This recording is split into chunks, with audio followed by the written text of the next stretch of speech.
Hey guys, it's Mike from chesslifestyle, and I don't know why I am making this video today, but I really felt like I had to say something because otherwise it's just gonna weigh on my mind, and that is all of my takes on this godforsaken World Rapid and Blitz Championship.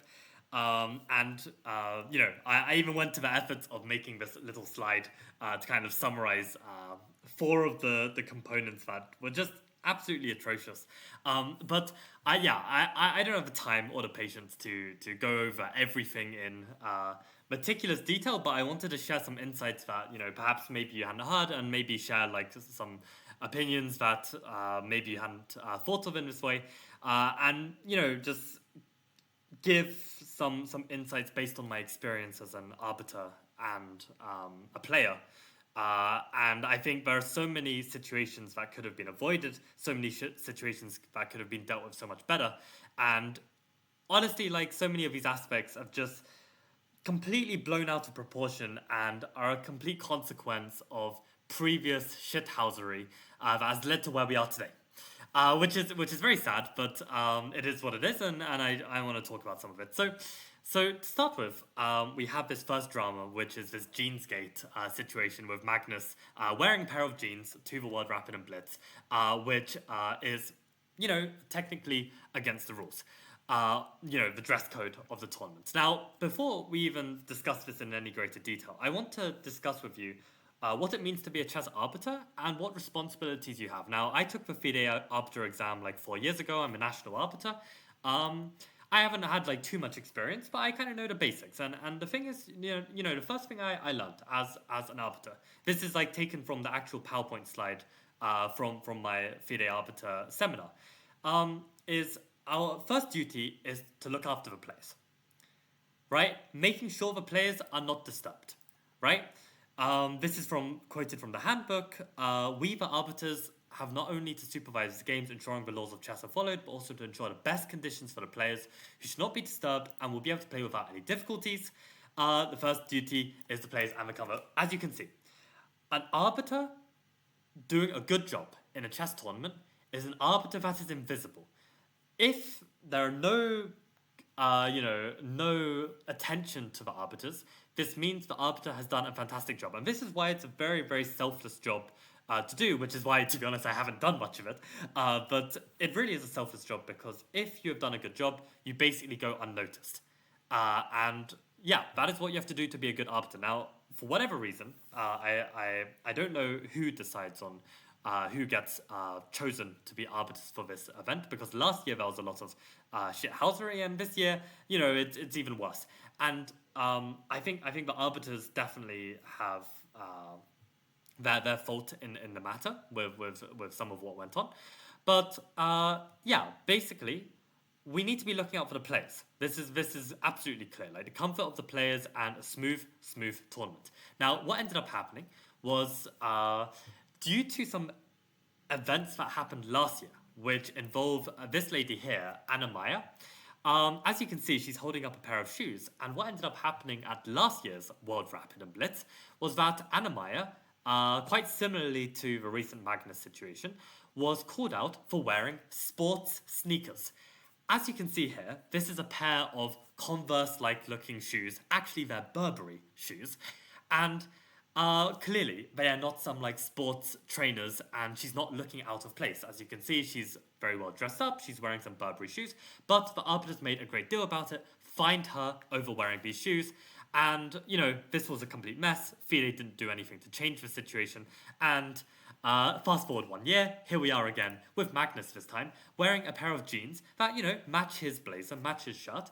And midway through the Rapid tournament, he gets called out about it. And, Magnus is, used to this kind of old-fashionedness of FIDE. And in fairness to Magnus, I'm sure that he's kind of pissed already getting called out about this. And, if we remember, we are trying not to disturb the players, and probably he's already disturbed by this instance. But okay, fine, there's this dress sense, dress code, rules of conduct, and that is one thing that FIDE arbiters are trying to do, which is you try and follow the regulations, try and follow the FIDE law. because you don't want to just impose your own subjectivity on the situation, but there also needs to be a level of common sense, and this is also very important as an arbiter. You need some common sense, and for someone, I believe it's the chief arbiter Alex Holacek, which, to be honest, I'm really gonna get cancelled if I speak my truth of this guy, but like. Apparently, it's Alex Holacek's decision to forfeit Magnus around over wearing these jeans and not changing them during this World Rapid portion. And I mean, Magnus, he said that he would change the next day. The arbiter said that he needs to change now, and it's a complete joke because it's a rapid tournament. These are shorter time controls.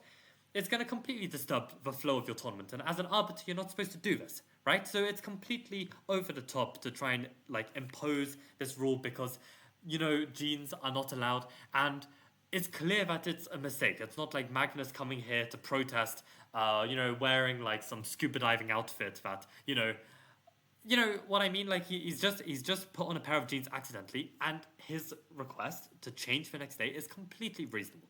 So it's really, really ridiculous that the arbiters are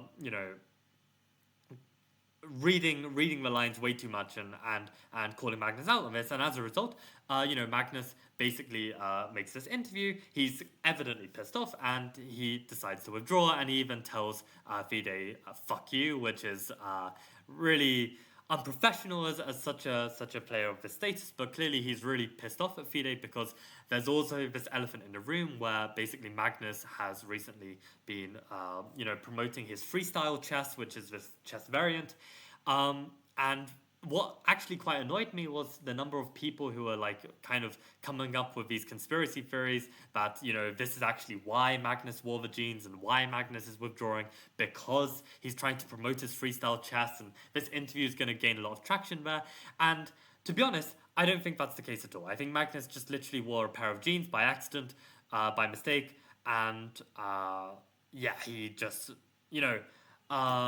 was done with FIDE, because FIDE have been very, very difficult with this collaboration with FIDE. Just not even collaboration, but just this harmony with symbiosis, right? Is that the word? Where two different things are living in harmony, right? Like this freestyle chess and FIDE. I mean, for one example was that, I think freestyle chess couldn't name their world championship a world championship because FIDE were trying to claim that the word world championship belongs to FIDE, despite the fact that we have, ice skating world championships, cycling world championships. Why on earth can they not call it freestyle world championship? It makes absolutely no sense. So I can see that Magnus is pissed at FIDE. And,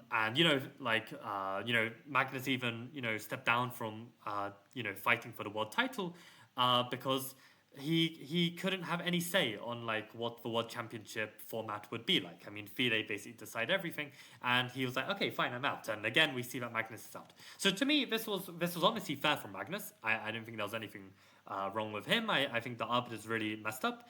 But it's really great that FIDE the next day actually changed their stance on these laws, saw some common sense, and basically said, okay, you gotta dress smart. I mean, we have this code of conduct in terms of dress code, but if you wear something that is still formal within the spirit of the dress code, then this is okay, and this is a really great step forward. I mean, this is what should have happened after Anna Meyer's instance, but I understand as well that unfortunately Anna Meyer is just a 2100 player, whereas Magnus is a former world champion. So obviously players of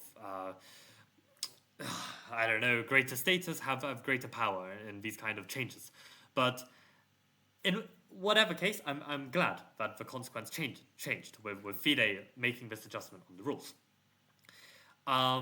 Now, you might think that, okay, fine, Magnus is back, going to play the Blitz, this is just going to be a smooth rest of the event, and people will talk about this Jeansgate and discuss, whether there was some conspiracy here with Magnus trying to promote his freestyle or not, or, something like this, right?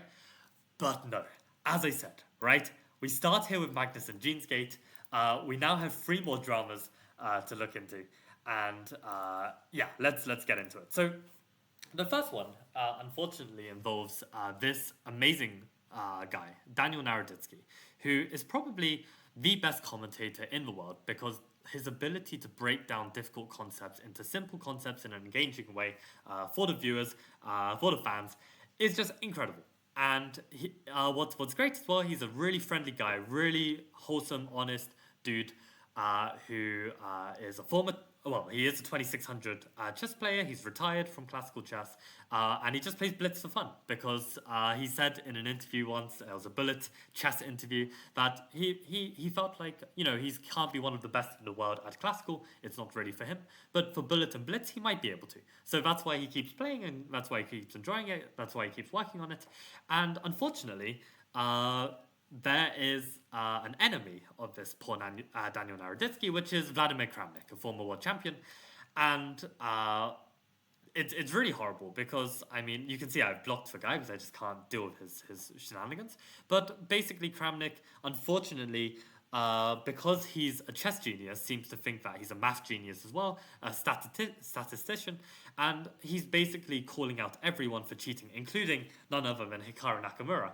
And you can see this tweet is completely, it's just mean. It's just mean. Like, playing without the magic home chair, it hurts. And as you can see here, Kramnik is quoting Nakamura's results, also quoting Naroditsky's results. And as you can see, he's this is from the World Rapid. He basically highlighted Naroditsky's second half of the tournament. For the record, Naroditsky's first half of the tournament, he scored like 5.5 out of 6 or something. Like I can't remember exactly. Actually, I got it up here. Let's have a look. Maybe how much was he on? You can see he had a great first half of the tournament. But yeah. Oh no, this is the Blitz. Sorry, this is the Blitz where he's having a fantastic second half. Let's see the rapid. So yeah, Naroditsky didn't do great, but he didn't do terribly either. Where is Naroditsky's name? For God's sake, here it is. Yeah, so Naroditsky had a great first half of the tournament. As you can see, first 7 rounds, he didn't lose a single game. And of course, Kramnik is just taking a screenshot of the second half where he has the losses, right? So it's really cherry picking and trying to push a narrative here. And it's a really tough interview for Naroditsky. And he basically reaches this conclusion in this interview, and he says that cheating is the worst thing that a chess player can really do. But from a moral standpoint, players that are just witch hunting and accusing players and not engaging in any kind of attempt to try and see the truth of the matter, these players are worse than the cheaters, and these players are worse than dirt, right? And what this channel did, Take, which is kind of this new channel that is trying to promote chess and in an engaging way and capture all of the drama and whatnot. They released this tweet and also this YouTube video suggesting, in quotation marks, Kramnik is worse than dirt, GM Naroditsky. And as you can see, Naroditsky is like, this isn't what I said, nor what I meant. And okay, definitely Naroditsky implied that Kramnik is worse than dirt. Yes, this isn't a direct quotation, so the quotation marks are bullshit. But it's really, like what Daniel was trying to say in the interview, which is basically this whole situation with Kramnik is blown out of proportion, and the problem is people keep fueling it, and this isn't helping, right? Like trying to suggest that Naroditsky is challenging Kramnik in this way, and it's just gonna fuel the fire, and it's just super sad because I mean, Daniel should be remembered as one of the best commentators of all time, one of the best speed chess players, and absolutely not a single person in the world ever considered this guy to be a chess cheat, except for this guy Kramnik. And suddenly, if you look up Daniel Naroditsky, all you can see is like, oh, is he a cheater? Is he a cheater? And you've got all of these trolls following Kramnik and just harassing Daniel online and on his channel, and it's just horrible. It's just really horrible. And okay, in fairness to Take, they removed the post, they changed the title, but I mean the damage is somewhat done. And it just sucks for Daniel Naroditsky that this happens. And this is the crazy thing as well, right? Like I showed you that Naroditsky had a great Blitz performance the next day. He came equal first with 9.5 points by the end of the tournament. Unfortunately, he missed out on the top 8 which meant that he didn't get to the playoffs, which we'll come to a bit later for the Blitz. But he scored 9.5, equal first. And Vish, who is just some guy on Twitter who we follow each other, and he makes some good points occasionally. And he said this, like, Kramnik suggesting he doesn't play over the board because he cheats, so he can never do well at World Rapid and Blitz. Daniel literally proves him wrong by having an amazing tournament in the World Blitz, and Kramnik says, oh, it doesn't count, he only performed at 2750, and, the sample size is too small, yada yada. It's like nothing Daniel can do can change Kramnik's mind. And that is just, just sucks. Just absolutely sucks. So this was like the second drama that kind of took place, this kind of like bad vibes of, take, like fueling the fire, and Daniel just getting thrown under the bus a bit more regarding this whole situation. And it's really really an L for Kramnik to keep this up. And I think, this guy, had a legacy as a world champion, and I honestly think that he just felt a bit butthurt about the fact that, he's no longer in the spotlight, and needed something to cling on to, and this was his chosen attempt to, having some kind of status again in the world, and it just looks really bad on Kramnik, like, except for the small handful of people that, fuel Kramnik's delusion, but it's just a real shame. And in the same tune as this kind of delusion, we then come to this next controversy, which is just absolutely ridiculous, which is this drama between Hans Niemann, who you can see here, and Danil Dubov. And for the record, Danil Dubov, is a Russian player. He was a former winner of the World Rapid Championship. He's an extremely popular guy among the chess community because he has a very quirky kind of opening preparation. It's very sharp, it's very interesting, lots of novelties. And he's a very cool guy. Like, he comes up with like some really funny statements. Like, he would talk about chess training where, he either trains 0 hours a day or he trains 20 hours a day, no in between. Like, comments like this, and, like, really nice style of chess as well. Like, I think people really enjoy his style. And that's why when he became World Rapid Champion, he was really remembered because, people wanted this guy to win, right? And I think all of this kind of paranoia, with not only Kramnik, but actually Magnus as well. This Magnus Hans Niemann drama, like back in the day. This was, you can't even see it now due to the recent drama, but Hans Niemann and Magnus, had that whole situation where Magnus, withdrew from a round robin tournament at the Singfield Cup, which is really, really poor sportsmanship, and basically on a very baseless base that he feels that Hans Niemann had cheated, and this kind of paranoia led to the situation we have today, which is where Danil Dubov forfeited a round during the World Blitz, against Hans Niemann. And this is 2 years after this whole scandal. Basically, it's almost absolutely confirmed now that Hans Niemann did not cheat over the board. Yes, he cheated online when he was younger, but he does not cheat over the board. You can see from his results that he's clearly and evidently a very strong player. And the fact that Dubov fell asleep in his bedroom, and it's extremely clear that he didn't fall asleep by this interview. He basically says to Levy, oh, I say I fall asleep, but, anyone with a brain can tell that what really happened. So it's clear that he basically just hates Hans Niemann and decides to forfeit against him. And it's ridiculous. Basically Dubov missed out on the playoffs by tiebreak. Had he even just shown up to the game and lost anyway, he would have actually made the top 8, and who knows, he could be the World Rapid Champion right now. But these kind of silly decisions are just ridiculous. And he actually released a tweet. Actually, no, Svidler posted on his behalf. But basically, Dubov said that, okay, I will take up your challenge, Hans, of playing this, 20-game match of Blitz where lots of money is on the line. If you take a lie detector test to show that, all of these questions you've answered, and it's and it's like, a lie detector test is definitely no absolute truth to a matter, and there are many false the level of paranoia that these chess players have gotten to. It's like Magnus with Hans originally, Dubov now with Hans and wanting lie detector tests. And I mean, Hans, just suggesting these ridiculous kind of like grudge matches between players, which also, it's not just Hans, it's Kramnik as well. I mean, Kramnik basically challenged this very, very strong grandmaster who Kramnik deemed was cheating, called Jospem. I believe he's from Mexico, and challenged him to this over the board blitz match where Kramnik could absolutely not prove that Jospem was cheating. Jospem had a great match. I can't even remember what the final score was. I think it was maybe slightly in favor of Kramnik or slightly in favor of Jospem. But whatever the result, Kramnik still determined that, from this match, Jospem was still cheating online.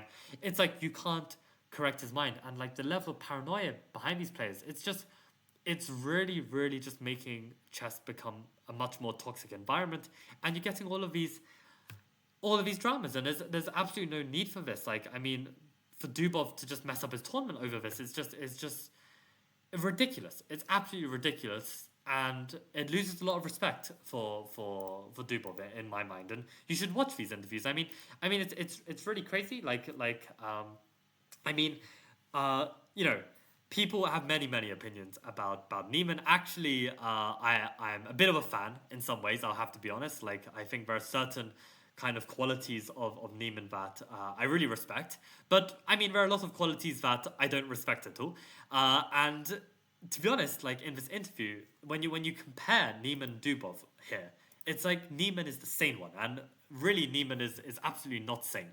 But it's just crazy how this level of paranoia of cheating and all this kind of stuff is just blown completely out of proportion. And it's players like Kramnik, even Magnus to some extent, and now even Dubov just fueling this fire. And it really doesn't need to be fueled. It's like more paranoia at this point, and yeah, it's a real tragedy. The final mess of this World Rapid and Blitz, and the reason why I call it the worst chess fanfic ever is because if someone wrote this as a story, it would just be complete trash because it's so ridiculous, all of these stories. But it turns out that this is actually our reality. And here you see Alex Holacek again dealing with Magnus. And for the record, so to give some context here, right? Like, for this year's World Rapid and Blitz Championships, the Blitz decides to have a different format this year where we'll have, a 13-round Blitz instead of 21 rounds, with the idea that the top 8 will enter a playoff bracket, and the playoff bracket will be a more exciting format to decide the overall winner. Fine. I don't really like the format. I think that, you should keep some consistency with these championships year upon year. And also, if you're going to have the World Rapid as a complete Swiss, then having the World Blitz as a complete Swiss makes more sense to me. But okay, fine. You have like 2 different formats for World Rapid and Blitz, whatever.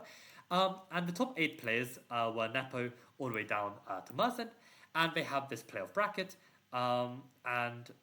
Basically, what ends up happening is in the quarterfinal, Magnus beats Neiman by a whisker.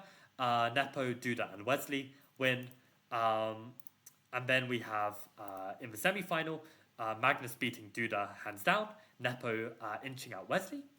And what ends up happening between Nepo and Magnus in this match? It's funny that Nepo's even bolded because, spoiler alert, he wasn't the winner. As you can see here, it was a tie. Nepo made a remarkable comeback, and it went to sudden death, and these games ended in a draw. Now, for the record, as an arbiter, we also learn how to deal with tie breaks. This is very important because there are many different types of tie breaks. There's Butchholz tie break. There's all these complicated rules to try and adjudicate the fairest way to create a standings at the end of a tournament. Now, as we can see here, when you have a playoff, these can take various forms. Usually it's a series of games of increasingly fast time controls until you have a winner. Until you have a winner. I cannot emphasize this enough. So there are different ways you can arrange this. And finally, if you really have too many Blitz games in a row, you must always have a way to decide the final winner. Something called an Armageddon. And what an Armageddon means is that there will be a decisive result. White against black. White will have more time on the clock, but black, having less time on the clock, will have draw odds, which means if black wins or draws the game, they will win the match. So an Armageddon game decides the match, and this is very exciting. And as you can see here, yeah, 6 minutes versus 5, sometimes 5 versus 4, with some different increments. And you can draw for lots. I won't get into that now. But the point is, the tournament will finish with a winner. Now, what ended up happening was, as you can see here, for some reason, 3 draws into the sudden death. Magnus just calls over the arbiter, Mr. Alex Holacek, and asks, can we both win the championship? Excuse me, can we both win the championship? No. No. And as the FIDE chief arbiter of this event, international arbiter, what Alex Holacek should say is, no. That's as simple as that. We have rules, we have regulations to a tournament. You cannot just, if a participant is just, suggesting that the rules change, you cannot just abide by this. I mean, the thing is, the reason why I'm sure this even got to this point was because we had this whole Genesgate situation, right? Where basically the arbiters followed the rules word by word, forfeited Magnus, got into a huge amount of trouble, changed the rules, allowed Magnus to play, right? The thing is, the difference here is that to hold such a high stance on something like dress code, where clearly Magnus is wearing, smartly dressed clothing, it's really pernickety and it's unnecessary, and we are not fulfilling our duty of making sure the players are not disturbed here. We are not fulfilling the duty as an arbiter, and we need some common sense here to say that, okay, Magnus, you can change the next day, that's okay, right? But in this instance, to actually change the rules and regulations of a tournament, to completely defeat the spirit of a title of the World Blitz Champion. I mean, these are really prestigious events. I mean, I've been looking forward to this event for several weeks now, and I mean, many other chess players also have. I mean, look at this in the background. Some poor kid is crying over this. Probably, I would be crying over this kind of stuff because it's ridiculous.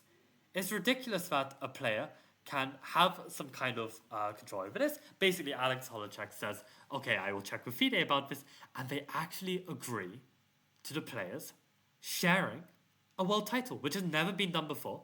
And people are quoting this, Olympics event where the high jump, there were 2 golds. But I believe, correct me if I'm wrong, but if I remember correctly, both of these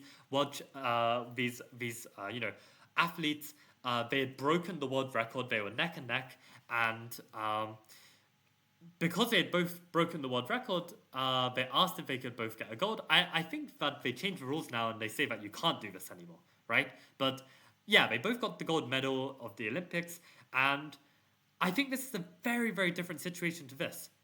Because, I mean, these players are basically arguing that, they're just a bit tired, it's going to be unfair if one of them wins after these sudden deaths. But what do you mean it's going to be unfair? I mean, the whole point of a player who's in first place versus a player who's in second place is that the match is going to be real close, right? Both of these players have come to the very, very end. They're playing a final. Of course it's going to be close. And that is why you have an intense playoff to decide who's the winner. It's like Ding and Gukesh, right? In the World Championship match, they go right neck and neck until the final round before Gukesh, edges out Ding and becomes the world champion. I mean, imagine in Game 13 that Ding and Gukesh just say, oh, it's been a really close match. We're both very tired. Let's just both become world champion. No. It's completely against the spirit of the game. And as an arbiter, you shouldn't even let FIDE, who we know are completely corrupt and who are complete garbage at making these kind of decisions, let them make the decision. It's crazy to me. As the international arbiter, Alex Holacek should not do this. So it makes me angry that Alex Holacek has allowed this. Ridiculous that Magnus and Nepo can hug it out like this. And it's just really, really bad for chess. And it's just a real shame. It's just a real shame because, I mean, honestly, I have friends of mine that have slid into my DMs, not really chess friends who, have heard about some of this drama and are DMing me about it. And it's this is the kind of chess that they're seeing. And it's such a shame because, I mean, there's so much beautiful chess that is on display within these tournaments. There's so much beautiful chess, let's say, within the World Championship. There's so much beautiful chess um, and communities and cultures and exciting events, and all of this gets overshadowed by this kind of negative drama. And it's fueled by just a certain few toxic individuals like Kramnik. And I mean, recently I think Magnus has been a little bit too unhinged, to be honest. Like with like even proposing this, like what is he doing? Like just fight, just beat Nepo. Like what are you doing? Why are you proposing this? I mean, clearly like his head's in the wrong place. Clearly he's moving away from chess and like following his freestyle chess now. I mean, it's tough for Magnus as well. I understand because I mean like he's probably a little bit past his prime and like he's kind of achieved everything there is to achieve. So it starts to mess up, and that's why I'm also not giving Nepo as much stick because I mean for him, like, you're playing against the best player in the world, to get a joint world championship title, it's easier to say yes for Nepo, I think. I mean, like, if Nepo were to fight on, I'd have huge amounts of respect, but it's not like I lose much respect for Nepo. But it's like, these situations as well with, like, poor Daniel getting harassed and like, this Dubov, like this ridiculous stance of forfeiting. It's just too much negativity. And I think it really sucks. So, on that note, I'm gonna, get back to I actually logged out of Twitter, and I'm probably gonna just stay away from it for a few days, just because I really can't let this consume me. I mean, I'm making this video just because like I want to clear up some of the situation and just share from an arbiter's perspective who isn't completely out of their depth given the scenario. I mean, I have to give a tiny bit of sympathy to Alex Holacek because clearly the guy is trying his best and clearly not able to do his best. And I mean, it's very easy for me to sit here and say what an arbiter should do. Perhaps if I was in Alex Holacek's situation, maybe I also would have made these mistakes. But it's just a shame. It's just a real shame that these mistakes happen. This kind of negative press is surrounding chess, and this is how I feel about these dramas. But yeah, I'm gonna take a break from this, and what I'm gonna say is that actually, on a more positive note, I have now made it to Vietnam. I am looking forward to restarting my regular Monday, Wednesday, Friday streams. Hope to see you guys there. Actually, on Friday, I will be restarting the streams. And yeah, we're going to be training my chess. We're going to be trying to delve into how to get better as a player. You can get better with me. And this is what chess is really about. I mean, chess is like such a beautiful game where there's so much beauty and intricacy to the game. And there's really a whole lifetime's worth of learning. And, it's really fun to compete. And all of this chess drama, you can follow it if you like. But it's really not what chess is about, and I think especially given how negative the drama is as well, I really suggest that you don't allow yourself to get too consumed by this kind of stuff, and remember that there's also a lot of beauty to just trying to improve at chess and trying to see within yourself how you can improve and take on this side of chess a bit more. So that would be my sentiment here. That's everything. So honestly, thank you guys all for watching, and thank you to the Patreon and YouTube members for supporting this channel. Especially shout out to Stuart, a new Patreon subscriber from yesterday. And yeah, on that note, I hope you guys have an amazing 2025 full of chess success. Happy New Year, and hopefully we can move on from this FIDE. World Rapid and Blitz, absolute shithousery. I hope that a joint first place never happens again. I hope that FIDE actually keep up this new more common sense approach about dress codes. I hope Kramnik does receive the karma and end up in hell for the kind of behavior that he's done in recent weeks and months. And I hope Dubov gets some mental help to sort out whatever mess he's got in his own brain about like paranoia and just competition in general. I think Dubov can do so much better than this. It's a real disappointment as a big fan of Dubos. So this is kind of my feeling about these four aspects. And yeah, thank you for watching, and see you again another time. I hope I don't have to commentate on another chess drama. Okay, adios.